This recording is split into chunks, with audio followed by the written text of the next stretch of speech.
5 طرق منزلية مفيدة في علاج السعال طبيعيا بسهولة في البيت.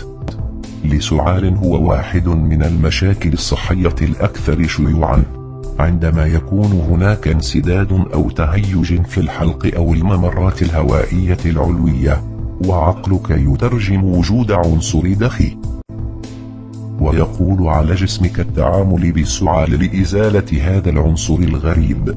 يمكن أن يكون السعال أيضا بسبب عدوى فيروسية أو نزلات البرد والإنفلونزا. فيما يلي أهم وصفات علاج السعال والبلغم: 1.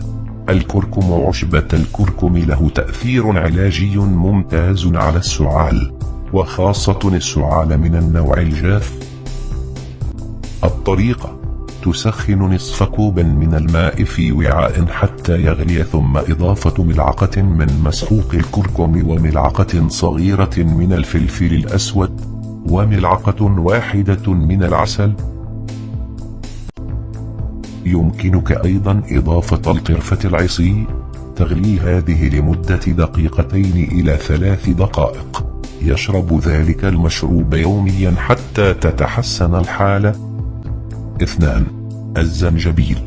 الزنجبيل هو واحد من العلاجات الطبيعية الأكثر شعبية بالنسبة للسعال. الطريقة: تقطيع الزنجبيل الطازج إلى شرائح صغيرة وسحقها قليلا ووضعها في كوب من الماء وتركها حتى تغلي. شرب هذا المشروب العشبي 3 إلى 4 مرات في اليوم للتخفيف من التهاب الحلق والسعال بدون توقف وحتى ينتهي البلغم.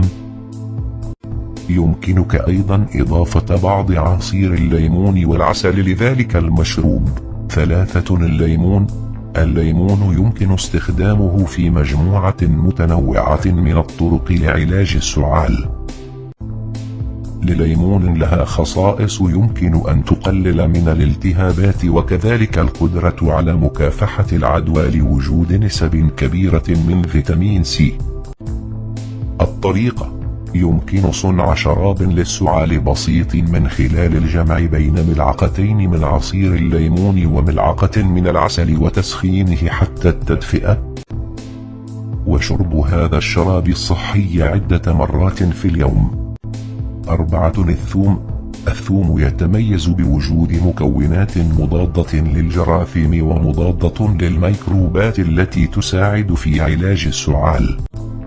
الطريقة: يغلي 2 فصوص من الثوم في كوب من الماء وإضافة ملعقة صغيرة من الزعتر وتركها لتبرد لدرجة حرارة الغرفة. 5. الحليب الساخن مع العسل. الحليب الساخن مع العسل يمكن أن يخفف السعال الجاف ويقلل من آلام الصدر التي قد تعاني منها مع السعال المستمر.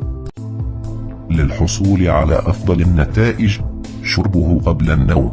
له فوائد إضافية من خصائص مسكنه من العسل، وابتلاع ملعقة صغيرة من العسل العادي على معدة فارغة، وهذا سوف يساعد مسح المخاط وتهدئة الحلق.